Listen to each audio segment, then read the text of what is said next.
भूतों की मस्ती भाग 3। सुरंग के साय में सुरंग में जैसे जैसे हम आगे बढ़ते गए वो आवाज़ें और तेज होती गईं। टॉर्च की रोशनी कांप रही थी जैसे खुद डर रही हो। दीवारों पर अजीब अजीब चित्र बने थे, इंसानों और जानवरों बीच की अजीब आकृतियाँ जिनकी आंखें जैसे हमें घूर रही थीं। अचानक लक्की रुक गया। भाई कुछ तो गड़बड़ है, ये सुरंग इंसानों की बनी हुई नहीं लगती। लक्की ने चिंतित होकर कहा, तू तो जैसे इंजीनियर हो गया सुरंगों का। सिकंदर ने मजाक करते हुए कहा, मजाक छोड़ो, कुछ तो है यहाँ, हमें सतर्क रहना होगा। मैंने गंभीरता से कहा। हम आगे बढ़ते गए और एक खुला सा हॉल नुमा कमरा आया।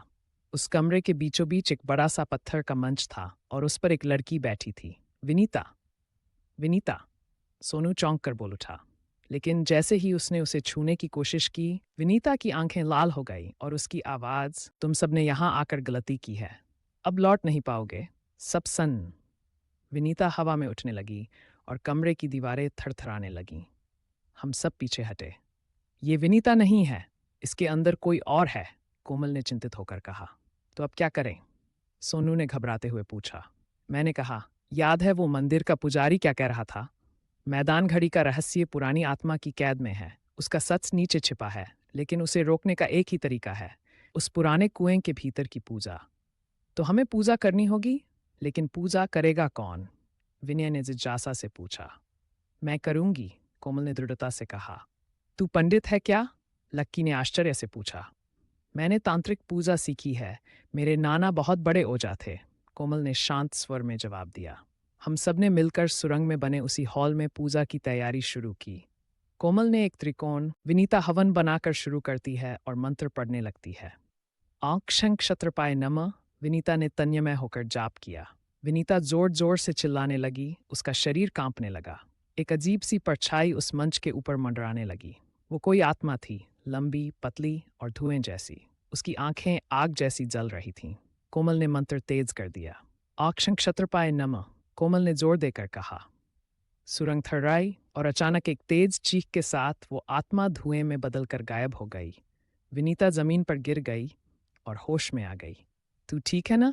सोनू ने चिंतित होकर पूछा। हाँ, लेकिन वो चीज़ वापस आ सकती है, विनीता ने चिंता से कहा। मैंने सबको देखा। अब हमें ये रहस्य पूरी तरह खत्म करना होगा, वरना कोई और इसकी चपेट में आ जाएगा।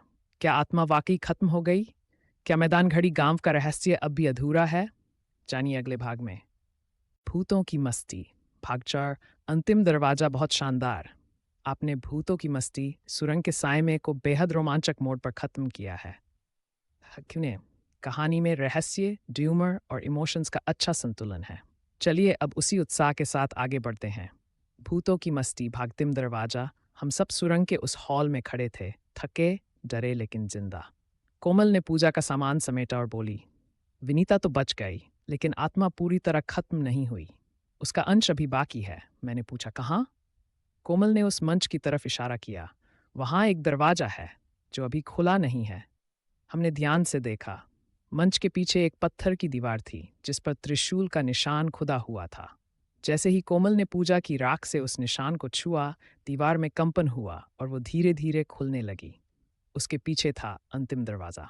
वह दरवाज़ा लोहे का था और उस पर संस्कृत में कुछ लिखा था, जो भीतर गया उसका सत्य बाहर नहीं आता। भाई अब वापसी का टाइम हो गया लगता है, लक्की ने घबराहट में कहा। अब तो बस आखिरी स्टेज है, हीरो बनने का टाइम है, सिकंदर ने आत्मविश्वास से कहा। हमने हिम्मत जुटाई और दरवाज़ा खोला। उसके अंदर एक विशाल गुफा थी जिसमें बहुत सी मूर्तियां थीं, मगर सबके चेहरे विकृत थे, जैसे किसी ने उन्हें दर्द में जला दिया हो। बीच में एक तख्त था जिस पर एक कंकाल बैठा था।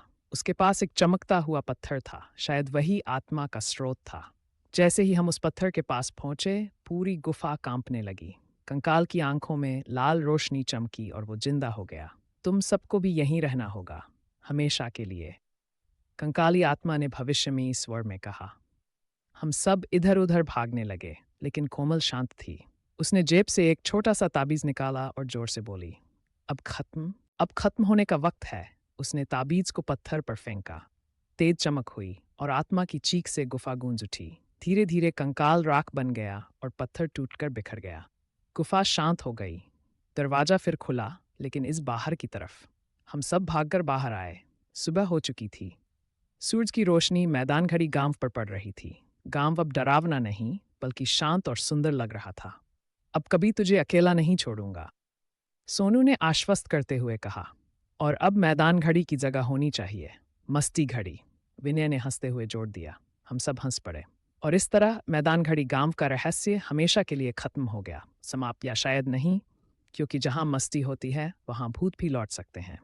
अगला भाग, भूतों की मस्ती, भाग 5, वापसी की दस्तक।